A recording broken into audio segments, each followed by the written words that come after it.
روز 13 مارس سال 2023 پرزیدنت ازبکستان شفقت میرزیویف در جریان سفر کوریش از ولایت سرخندریا به طور غیر چشم داشت از پروتکل سفر بیرون شده. همراه حاکم این ولایت به یک ماشین نشست تا که وضع راههای این ولایت را شخصا تفتیش کند.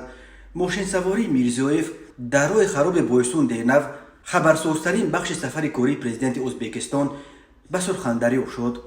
خدمات مطبوعات پرزیدنت ازبکستان با نشر ویدیوی ماشین سواری میرزیویف نوشت با در نظر داشت شکایت‌های شهروندان از صفت راه در مسیر بایستون دینو، پرزیدنت تصمیم گرفت که برای سنجش صفت راه ولایت سرخندریا شخصا خودش به سر چنبرک فرمان ماشین نشسته از سطح صفت راه آگاه شود.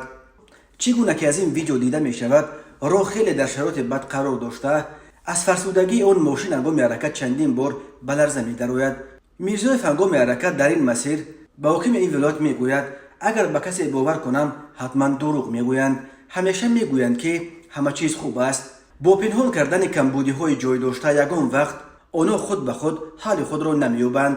باید واقع بینانه به همه چیز نگاه کرد. خودتون بینید در این راه حرکت کردن با ماشین غیر امکان است. از روی انصاف باید عمل کرد. به این شرایطی که این راه دارد مردم چگونه باید از حکومت و دولت راضی باشد؟ پس از تفتیش بی‌واسطه خود شفقت میرزیویف نیز از سطح پست صفت راه این ولایت تنقید نموده دستور داد تا در کوتاه‌ترین مدت به این مسئله رسیدگی شود تا که شهروندان با راحت و با صورت امن سفرهای روزمره خود را انجام دهند. رسانه‌های محلی خبر می‌دهند که علاقه راهسازان برای ترمیم این راه دست به کار شدند. کاربران شبکه‌های اجتماعی از رفتار میرزیویف ستایش نموده نوشتند که حاکمان محلی برای خود را شیرین کردن همیشه کمبودی‌های جای داشته را پنهان می‌کنند. این بار اول نیست که میرزیویف هنگام سفر خود به ولایت‌ها از پروتکل رسمی خارج شده. از جای‌هایی که در پروتکل نیستند دیدار می‌کند و با مردم همصحبت می‌شود.